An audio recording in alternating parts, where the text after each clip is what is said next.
kesi ya uhaini, bogus case. Ndio mara ya kwanza kwenye mfumo wa vyama vingi kiongozi wa upinzani unayeshindana naye unampa kesi ya treason, kwa sababu amesema uchaguzi unaibiwa. Nani hajui uchaguzi wa nchi hii unaibiwa? Leo wanatuambia sisi tukasaini maadili, kwamba tusipo saini maadili tutaondolewa kwenye uchaguzi. Hii tume ya taifa ya uchaguzi ina maadili, hapo inataka tukasaini maadili ambayo yenyewe haina hayo maadili. Hao wanaoiba uchaguzi ni maadili yani? Hao wanaozuia mawakala wa Chadema wana maadili hao? Hao wanaoondoa mtu mwenye degree 2 wanamwambia hajui kusoma na kuandika, alafu wanapitisha mtu wa CCM wa darasa la 7 eti anajua kusoma na kuandika, wana maadili hao?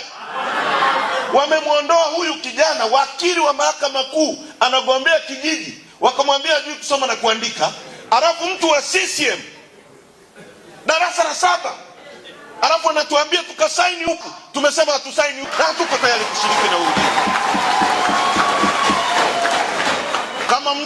Kama kuna mtu anasema kusema hivyo ni makosa, asimame hapa mbele yetu.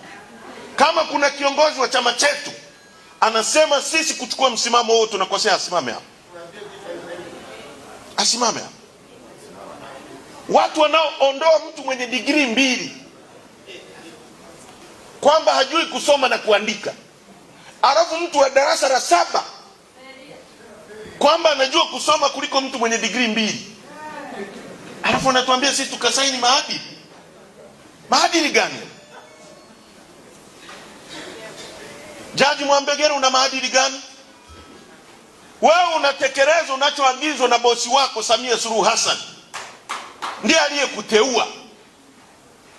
Tume ya Taifa ya Uchaguzi ambayo Omar Ramadhani Mapuri, katibu mwenezi wa CCM, ni miongoni mwa makamishna 5 wa tume, tunaambiwa tukasaini maadili ya hiyo tume.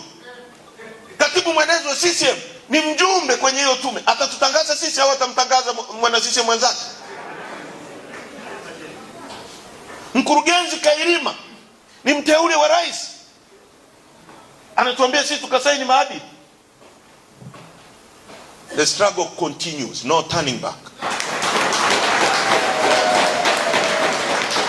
Jambo jema sio lazima wakaliona watu wengi. Wanatutishia kwamba Chadema itakufa tusiposhiriki uchaguzi. Uchaguzi gani? Chadema itakufa hii? Na ife kama tasimamia jambo la kweli na watu